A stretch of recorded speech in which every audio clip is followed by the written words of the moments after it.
مهادا كقوله تعالى ولكم في الأرض مستقر نكدا قليلا. د نجومو په مطالعه کې مو مسلم شریف کې خبره کړې وه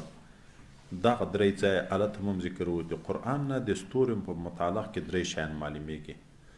قرآن عظیم شان وی چې دغه ستوري الله تعالی وی ما د اسمان زینت ګرځولی ده. د دغه ستوري په مطالعه کې الله تعالی وی چې دا ما رجوم له شیاطین ګرځولي دي چې شیاطین یو په بل خېچي بیا د ستوري نه شغله پسې ور جدا شي وویشتل شي. الله تعالی وی په دغه ستوري باندې خلق لیار پیدا کوي.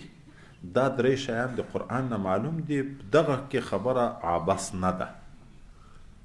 د حساب طریقه مخکې موږ تاسو ویلي ولکه وروسته دستي را روان ده والشمس والقمر بحسبان. هغه لغو عبث نه ده. دا میاشت کنکۍ کېږي غټه کېږي. حکمت الهي کې دا ده چې خلک میاشت ته حساب ورته معلوم شي، د عبادت اوقات، د مزارعت اوقات، د هر شي اوقات ورته معلوم شي. نور د دغه نه زائد په علم نجوم کې وخت تېرول زیات عمر ده. ځکه درې شیان موږ تاسې نکتې ویلې وې. یوه پکې مهمه خبر دا ده چې د وخت ضایع کېدن ده. دا وخت ډېر قیمتي ده. د وخت ضایع کول دا ډېره لویه تباهي ده. دغه سرمایه بیا سړي ته په لاس باندې نه ورځي چې په دغه علم کې وخت تېروي او غایه هم ځوان وي چې څومره وخت کې تېر کې اخر پایده هم صرف ځوان د علم نه په پیدا کېږي. نو خو عبث ته د عبث وخت ولې تېروي؟ عمر خو ډېر قیمتي ده. ځکه هم امام بخاري وی چا چې د دغه دریو نه بغیر په ستوري کې خبرې کولې دا سړی خطا ده و اضاع نصیبه، خپله برخه یې لاره ضایع کړه. دا بل ورځ مې کتاب کړ دا د اولیاو په صحبتو او د هغو په نصیحتو کې خبره مرید وی چې خپل شیخ ته مې وویلې زه اراده دی ډیروالی د دنیا لرم چې ښه دنیا کاروبار جوړ کړم نو د دین به غټ خدمتونه کوم.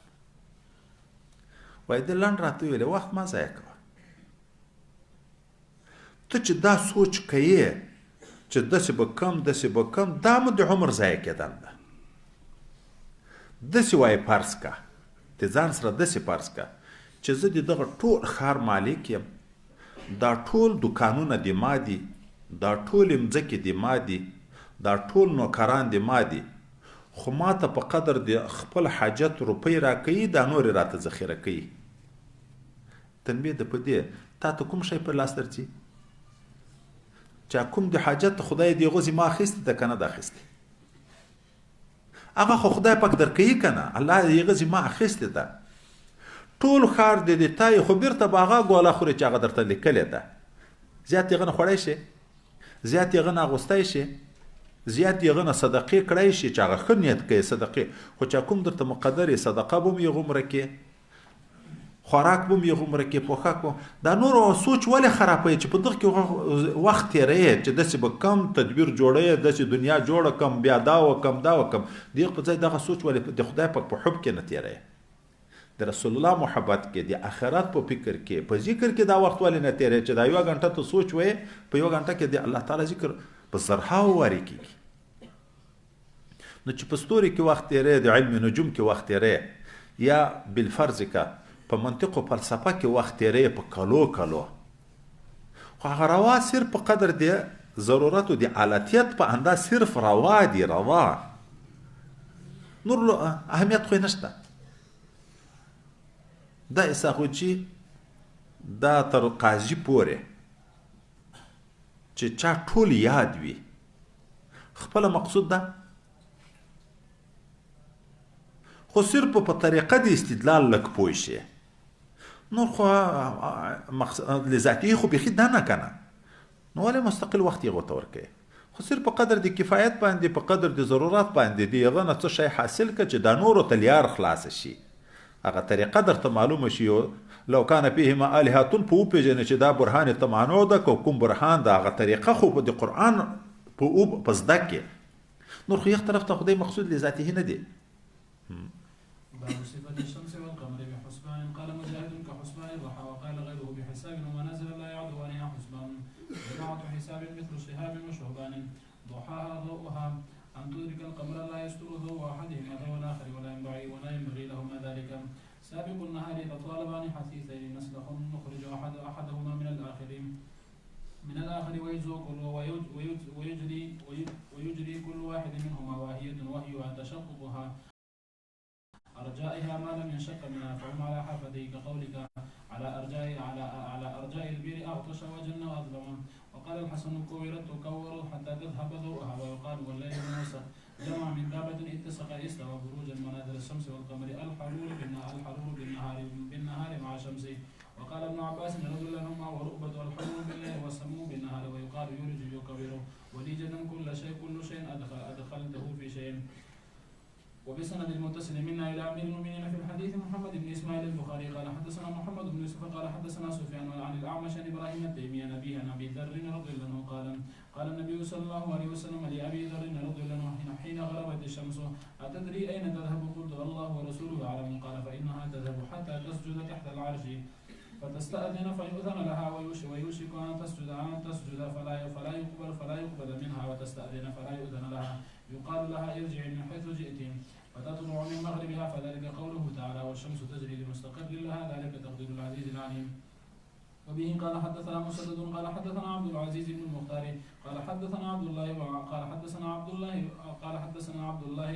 الداناج قال حدثني ابو سلمة بن عبد الرحمن بن ابي هريرة رضي الله عنه عن النبي صلى الله عليه وسلم قال الشمس والقمر مكوران يوم القيامة. وبه قال حدثنا يحيى بن سليمان قال حدثني ابن وهب قال اخبرني عمرو ان عبد الرحمن بن القاسم حدث عن ابي عن عبد الله بن عمر رضي الله عنهما انه كان يخبر عن النبي صلى الله عليه وسلم قال ان الشمس والقمر لا يخسفان لموت احد ولا لحياته ولكنهما ايتان من ايات الله فاذا رايتموها فصلوا. وبه قال حدثنا اسماعيل بن ابي اويس قال حدثني مالك عن زيد بن اسلم عن عطاء بن يسار عن عبد الله بن عباس رضي الله عنهما قال النبي صلى الله عليه وسلم ان الشمس والقمر ايتان من ايات الله لا يخسفان لموت احد ولا لحياته فاذا رايتم ذلك فاذكروا الله. وبه قال حدثنا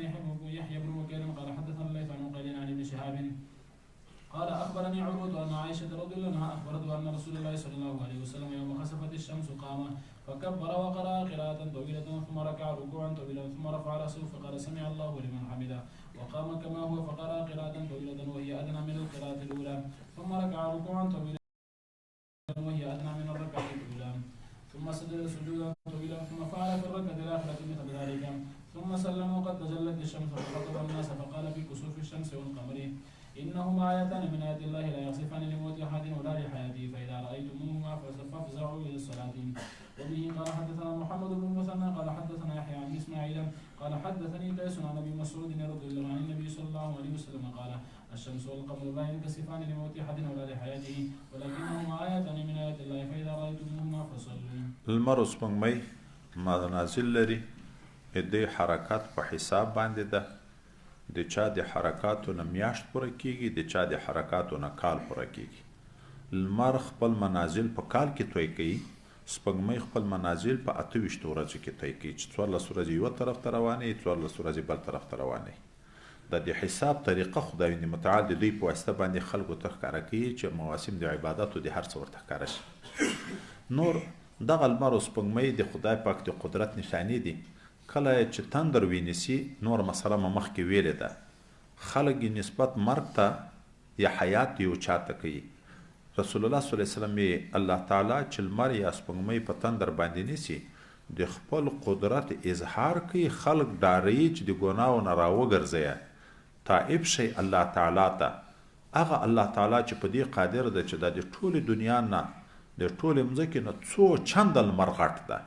د هغه نور ختموی شي تیاره کوی شي نو انسان که ته غافله شي تا په زړه کې خو نور د ایمان ډیر کم د العیاذ بالله خدای مو دې وساتي بې ایمانه به د جهنم ابدي خاوند وګرځوم بې ایمانه به د دنیا نه تیر کړم. نو چې دا مو ولیده چې لمر تندر نیولی یا سپوږمۍ تندر نیولی نو پیغمبر علیه الصلاة وسلام فافزعوا الى الصلات فزع خو ډار ته ویل کېږي یعنی خدای پاک ته راجع شي د خوف په حال کې راجع شي لمونځ وکئ ذکر وکئ مخکې مو ویلي و چې غلامان آزاد کئ صدقې وکئ داسې اعمال وکئ چې بیرته الله تعالی راضي شي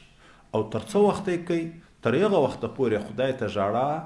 دعا لمونځ ذکر صدقې کوي چې تر څو لمر نه یې رڼا شوی تر څو سپوږمۍ نه یې رڼا شوې داسې نه چې په یوه غږ بس خلاصه شوه خبره تر یو وخته پورې کوشش کوه د خدای پاک د خپل قدرت ظهور کړي خلکو ته تنبیه ورکړي په هغه باندې. نور په د مابین کې د سند یو څوک راغی چې ورته هغه شو داناج لاندې نقطه ورسره لیکي چې دا په فارسي باندې عالم ته ویل کېږي کله جمعي ورسره کله نه موږ او تاسې دانا دا مشهوره اصطلاح باندې دانا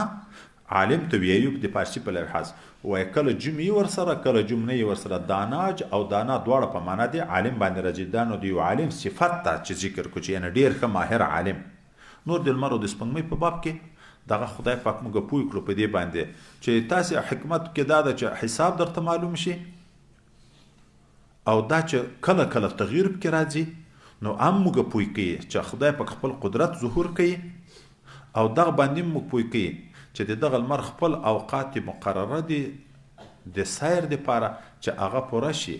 بیرته به د لمر بیرته راګرځي د مغرب د لوري نه بیا د توبې دروازه بندې کړي مستقر ته چې ورسیږي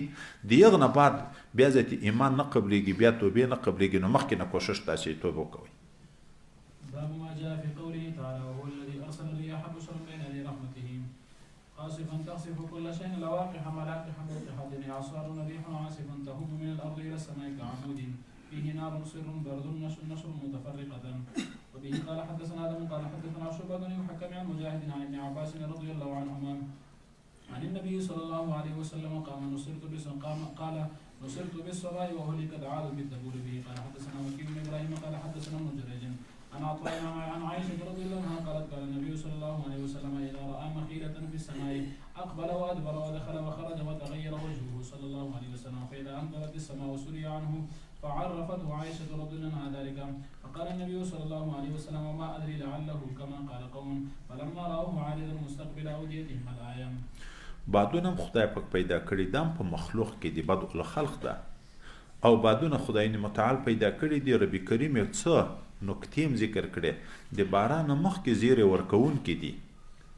باران د علاقه تلانی را رسیدلی اول سړه هوا را ورسیږي بیا وروسته باران پیغب سره ورسیږي بیا د بادو اقسام ته الله اشاره کوي بعضې داسې تیز بادونه قاصف ماتون کې کشتۍ چپکې ونې چپکې دیوالونه ړنګ کې قاصف وي بعضې داسې بادونه چې هغه د بړبکۍ چې موږ تاسې ورته وایي د عمود په شکل داسې تاویږي پورته د لرګي په شکل پورته درېږي بعضې داسې بادونه سر ساړه ګرمي دواړه متضاد معنا احتمال لري سخت ساړه وي پکې هوا وایي وویل بحثونه یې خراب کړه ساړه یې ووایي ختم شي سخت ګرم تاو وي پکې کله ګرمي وي پکې کله ساړه وي پکې او کله بیا پایده وي پکې لواقع وریځې روانوي لکه وریځې چې بلاربهي د اوبو نه یې ډکوي ونې ډډوي موږ تاسې تعبیر دا کوو چې ونې ډډوي دا خاص د میوې وخت چې راځي د اول د دانو نیولو وخت چې راځي اګول چې کوي ونې بلاربهي دا معنا د حمل قابل یې ګرځوي دغه بادونه د خدای متعال د مختلفو حکمتو په بنیاد باندې پیدا دي د چا دپاره ذریعه د هلاکت خدای پاک ګرځولی دي موږ تاسې د عادیانو واقعه لیدلې چې هغه دومره لوی لوی خلک وو چې ډېر غټ غټ وجودونه وی لکه د خرما ونې خو چې کله یې هم د خپل نبي نه مخالفت و بغاوت و سرکشي غوره کړه بیا الله تعالی دومره هوا چې مخکې موږ تاسې ویلې لکه دا د ګوتمۍ د کړۍ نه د دغه سروي نه چې وځي دومره هوا د ملائکو د کنټرول نه ووته څومره هواوې چې چلیږي ملائکې ورسره مقررې دي د هغه د ونه ووته ټول قوم یې تباه کړو دا سړی به پورته کو پاس هوا ته لکه د چرګ بڼکه په هوا به داسې ګرځېدو په مځکه به ویش سر به مات شو یا خطه به تر ولوېد حضرت پیغمبر صلی الله علیه وسلم چې خوف الهي ډیر و ګورې په هر څه کې چې لمر تندر وي نو د څومره ژړاوې وکړې هر څه کې لرې نه به چې باد ګردلي ولیدې نو رنګ مبارک به متغیر شو د ورختایي نه کور ته ننوځه اوزه یو وارې بل وارې دا شیان چې مقرر شوه ام المؤمنین پسې پام ده نو هغه پوښتنه تر کوي چې یا رسول الله صلی الله علیه وسلم خلک چې بادونه وویني لرې نه وریځې وویني خوشحالي کوي چې باران راغی او ته چې باران یا وریځ شروع هر لرې نه وویني ډارېږي تر څو به چې باران نه و شروع شوی تر هغه وخته به په ده ډار کړي دی ورته ولې نه څه خبرې چې دغه د لرې نه راروان باد او وریځ دا د موږ د رحمت ذریعه ده که د هلاکت ذریعه ده؟ ولې مخکې امتو کې دغسې نه وه پیښه چې هغه خلک د سختې قحطۍ او د ګرمۍ په حال کې وو او بیا ووته د ډېرې ګرمۍ نه یو خوا غرو مابین ته د لرې نه وریځ شکل راغله دوی څه ویل هذا عارض ممطرنا دغه د وریځ راغله چې په موږ به اوس باران وریږي خدای پاک هم دې وساتي د داسې عذابونه چې دی ټول ورټول شوه د پاسه نه اور پر راوورېده وایي داسې نینې شوه لکه د ملخان چې په تبۍ باندې خلک پخوي داسې اوس وه نو دغه کله د هلاکت ذریعه یې کله بشرا دي د رحمت زیری دي دغه بادونه خو کله د هلاکت ذریعه یې نو سړی به په خوب کې خدای پاک ته رجوع کوي ځکه مخکې موږ ویلي وو چې باد چې سړی وویني نو دعا به کوي خدای پاک خیر د دغه باد او خیر د ما ارسلت به موږ ته نصیب کړي د شر د دغه باد د شر د ما ارسلت به نه چې تا په دې باندې مقرر کړي دي دغه نه موږ ته حفاظت نصیب کړي پناه موږ ته نصیب وګرځي بسم الله الرحمن الرحيم باب ذكر الملائكة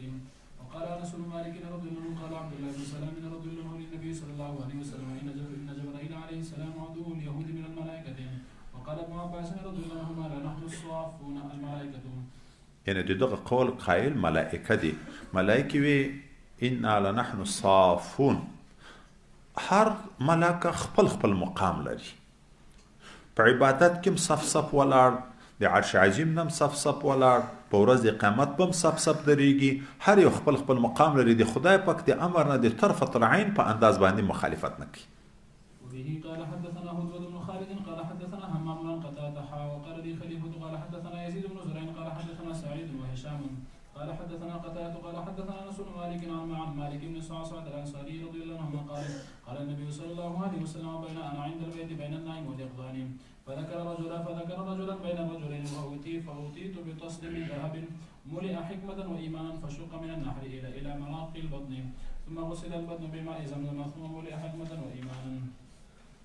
وأوتيت بدابة أبيض دون البغل وفوق الحمار البراق فانطلقت مع جبريل عليه السلام حتى أتينا السماء الدنيا قيل من هذا؟ قيل جبريل عليه السلام قيل من معك؟ قيل محمد صلى الله عليه وسلم قيل وقد أرسل إليه قال نعم قيل مرحبا به ولنعم المجيء جاء فأتيت على آدم على نبينا عليه السلام فسلمت عليه فقال مرحبا بك من ابن ونبي فأتينا السماء الثانية قيل من هذا؟ قال جبريل قيل ومن معك؟ قال محمد صلى الله عليه وسلم قيل أرسل إليه قال نعم قيل مرحبا به ولنعم المجيء جاء فأتيت على عيسى على نبينا عليه السلام ويحيى فقال مرحبا بك من أخ ونبي فأتينا السماء الثالثة قيل من هذا؟ قيل جبريل عليه السلام قيل من معك؟ قيل محمد صلى الله عليه وسلم قيل وقد أرسل إليه قال نعم قيل مرحبا به ولنعم المجيء جاء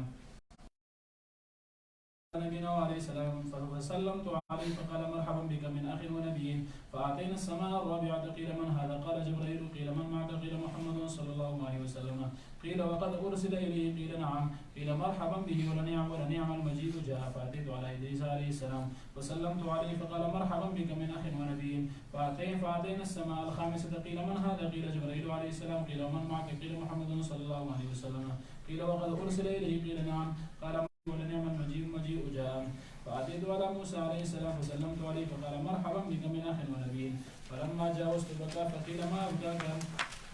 قال يا رب هذا الغلام الذي بعث بعدي يدخل الجنة من أمته أفضل مما يدخل من أمتي فأتينا السماء السابعة قيل من هذا؟ قيل جبريل قيل من معك؟ قيل محمد صلى الله عليه وسلم قيل وقد أرسل إليه مرحبا به ولنعم المجيء جاء فأتيت على إبراهيم عليه السلام فسلمت عليه فقال مرحبا بك من ابن ونبي فرفع لي البيت المعمور فسألت جبريل عليه السلام فقال هذا البيت المعمور يصلي فيه كل يوم 70,000 ملك إذا خرجوا لم يعودوا إليه آخر ما عليه ورفعت لي سدرة المنتهى فإذا نبقها كأنه قلال هجر وورقها كأنه آذان الفيول في أصلها 4 أنهار نهران باطنان ونهران ظاهران فسألت جبريل عليه السلام فقال أما الباطنان ففي الجنة وما الظاهران فالفرات والنيل ثم فرضت علي 50 صلاة فأقبلت حتى جئت موسى عليه السلام فقال ما صنعت؟ قلت فرضت علي 50 صلاة. قال أنا أعلم بالناس منك عالجت بني إسرائيل أشد المعالجة فإن أمتك لا تطيقه فرجع إلى ربك فسأله. فرجعت فسألته فجعلها 40 ثم مثله ثم 30 ثم مثله فجعل 100 فجعل 20 ثم مثله فجعل 10 فأتيت موسى عليه السلام فقال مثله فجعلها 5 فأتيت موسى عليه السلام فقال ما صنعت؟ قلت جعلها 5 فقال مثله. قلت سلمت فنودي أني قد أمضيت فريضتي وخففت عن عبادي وأجزي الحسنة 10. وقال همام عن قتادة عن الحسن عن أبي هريرة رضي الله عن النبي صلى الله عليه وسلم في البيت المعمور به. دلته اوس لنډ دومره خبرو کو نور خو د معراج واقعه مفصله موږ تاسو ویل ده د ملائکو بیان د چې ملائکه مخلوق دی الله تعالی دی او حضرت جبرائیل علیه السلام رازدار دی رب ده چې خپل او د انبیاء په منځ کې واسطه ده چې انبیاء ته لیږي. د معراج په شپه پیغمبر علیه السلام ته دی را لېږلی ده چې د ځان سره یې بوت د الله تعالی دربار ته. خو دومره کې دغه حدیث کې موږ باید پام وکړو چې یو د الله تعالی د اوه سره اسمانو نظام مستحکم د ملائکو تصرف شته کې هر اسمان کې خدای پاک ملائکه مقررې دي چوکیدارې. دوم دا معلوم شو د دغه نه چې ملائکه د الله ډېر یو لوی عظیم مخلوق ده ځکه په اووم اسمان کې بیت المعمور چې حضرت پیغمبر علیه السلام ولید پوښتنه یې وکړه دا چې دی دا بیت المعمور ده. جبرائیل علیه السلام ورته ویلې هره ورځ چې دنیا پیدا ده هره ورځ دغه کوټې ته 80,000 ملائکې ور داخليږي عبادت کې کوي بیا په ټول عمر وار نه ورځي. هره ورځ د دنیا د اثر نه نیولې تر دنیا تر پناه پورې هر ورځ 80,000 ملائکه دغه یو اسمان کې چې وم اسمان ده په بیت المعمور ته ورځي داخليږي او بیا په ټول عمر دواري نمبر نه ورځي. نو د الله تعالی وما يعلم جنود ربك الا هو ته الله په مخلوق یو الله تعالی علم لري.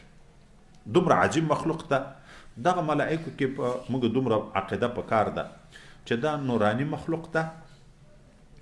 دا نرتوب او ښځتوب په دې کې نشته اولاد توالد و تناسل سلسله په دې کې نشته خوراک چکاک جماع په دې کې نشته د دې بقا په ذکر د خدای پاک په طاعت او عبادت د خدای پاک باندې ده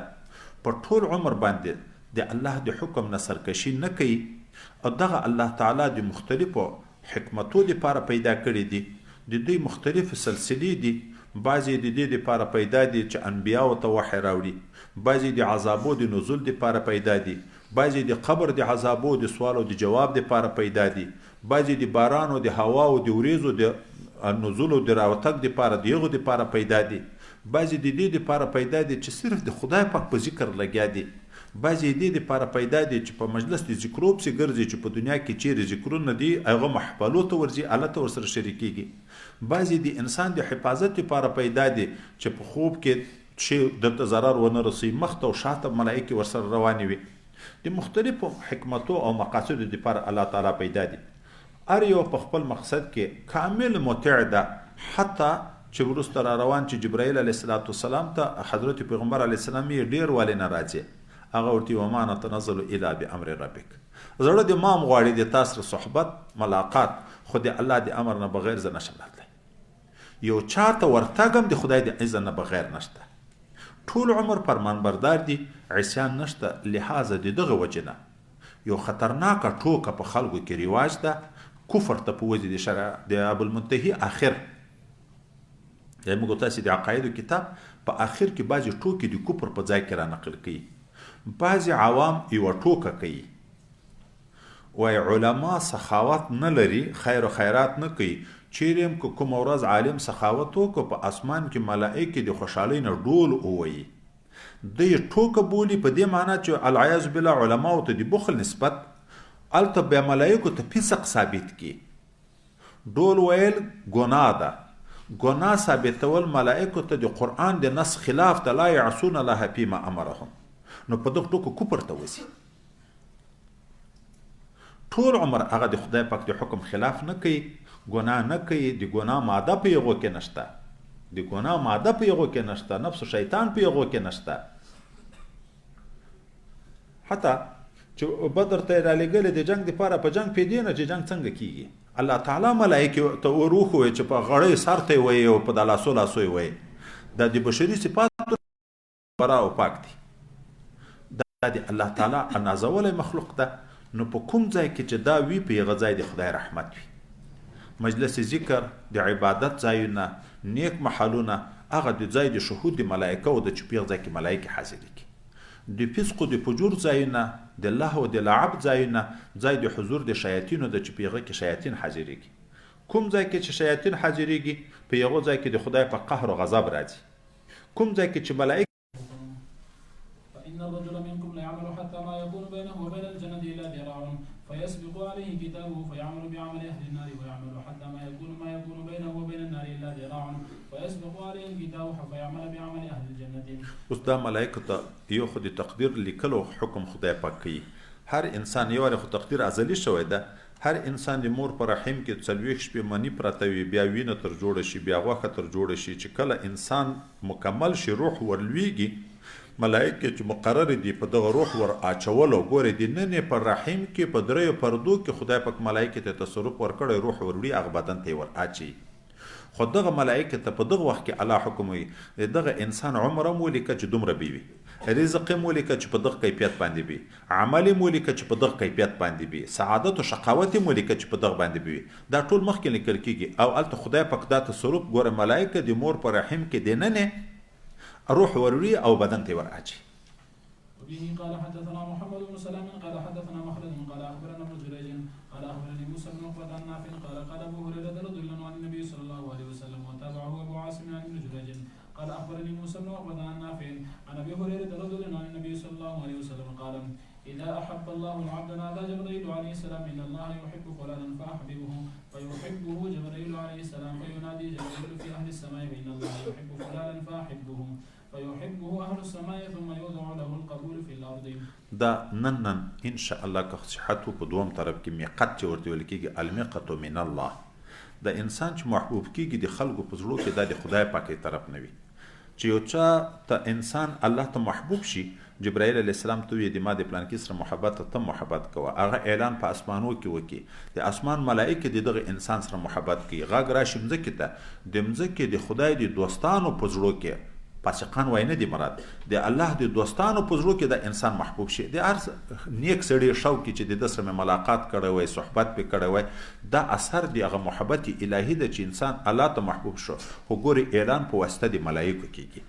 جبرائیل علیه السلام ته وی چې دا د ما محبوب ده ته محبت کوه هغه اعلان وکړي په ملائکه کې ملائکه دا आवाज راشي مځکه ته مځکه په ټولو خلکو زړه ته خدای پاک ورو غورځي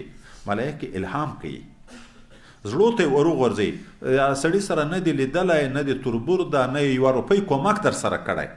نه په آینده کې توقع ورته لري چې یو روپۍ کومک پر سره وکړي یا به ماته قدرت راکړي خو زړه به دا غواړي چې ځان مال مې ټول په ده قربان کړی وای دا ولې دومره عشق پیدا کیږي څومره چې هغه انسان الله ته محبوب کیږي دغومره خدای پاک د هغه نیکو خلکو په زړه کې د انسان محبوب ګرځي.